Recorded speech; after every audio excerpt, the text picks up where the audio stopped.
The Lord appointed 70 others and sent them on ahead of him in pairs to every town and place where he himself intended to go. This weekend is the weekend of the Bradwell pilgrimage, where many pilgrims will have been walking their walk along the way to St. Peter's Chapel, the chapel being the oldest church building in Britain, still being used as a place of prayer and worship to this day. Ancient pilgrimage sites have a very particular spiritual energy about them. And here I am by another place of pilgrimage, St. Michael's Mount.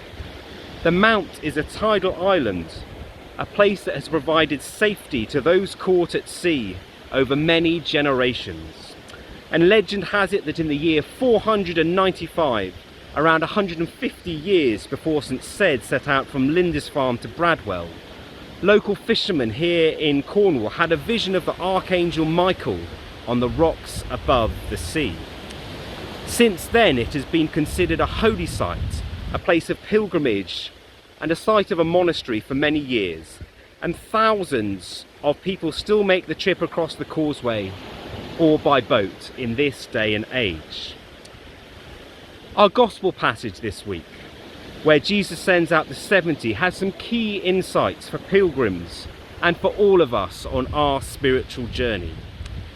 First is to observe that Jesus sends them out in pairs. Clearly Jesus has a concern for their practical safety. He recognises the dangers that can be faced by people travelling, and also the hostility that the gospel faces in the world. With this, he says he is sending them like lambs into the midst of wolves. But in this, he's not just talking about safety, but heralding a gospel movement of peace and reconciliation in a troubled world. This passage echoing that of Isaiah, where the wolf will live with the lamb. But in sending them out in pairs, this is not just about their safety and heralding the gospel, it's also about having a spiritual companion for the road. In the Celtic tradition, journeying with an anam cara, a soul friend, was a key part of the spiritual journey. Someone with whom we can be completely honest and leave no stone unturned when it comes to our spiritual lives. Someone who can help us realise where our blind spots are and encourage us to spiritual growth. Someone who can help us uncover these innermost parts of our soul and realise how God is working in us and through us. Jesus also asked the 70 on the journey to travel lightly in terms of their possessions, those that they carry with them, both as practical advice but also as a metaphor for the spiritual life. As with his instruction not to greet anyone on the way, these are not instructions about spiritual athleticism or being rude or insular, but recognising there are many distractions to the life of faith. So Jesus is reminding the 70 to stay focused on the gospel and the purpose of their journey, a journey that is about coming to know Jesus more and more, but also a journey about making Jesus known. Pilgrimage sites such as Bradwell or St. Michael's Mount are often known as thin places where heaven somehow seems closer to earth, or we may feel that God is somehow closer to us. And there is something undeniably spiritual and special about these places.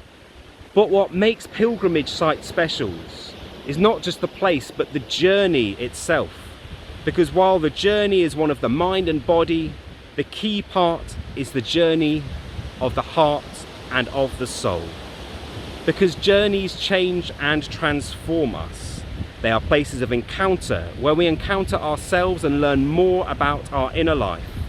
Where we encounter others, our fellow pilgrims, or people we meet along the way, and learn about them too. And ultimately encounter God, the one who is journeying with us, and learn more about him.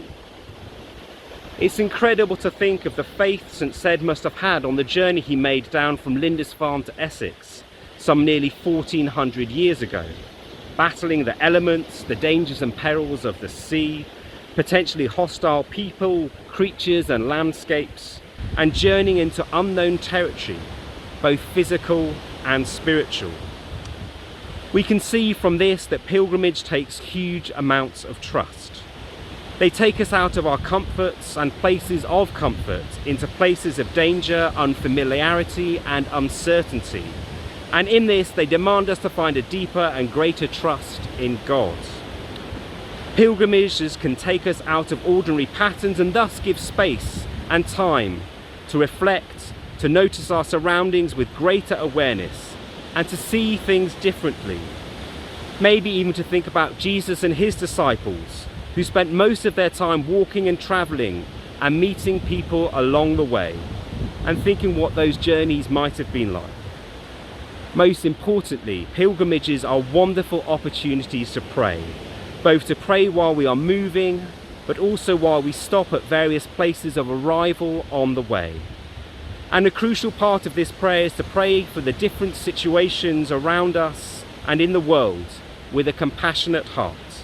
To pray for those people in danger, those people in places of war and conflict, those people who do not have the freedom to journey where they wish, those who are unjustly imprisoned, those who have to make unwanted journeys, people like refugees, or those forced from their homes or who have no homes, for those people who are unable to walk through immobility, or to see or to hear or to speak, for those people on their own, and those people who are feeling lost, trapped and aimless.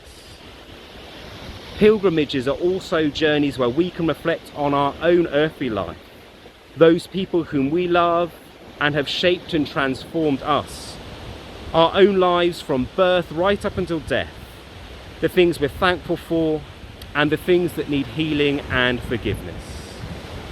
Ultimately, pilgrimages invite us to bring ourselves and all these people and situations before God, who can bring transformation and new perspectives on these things.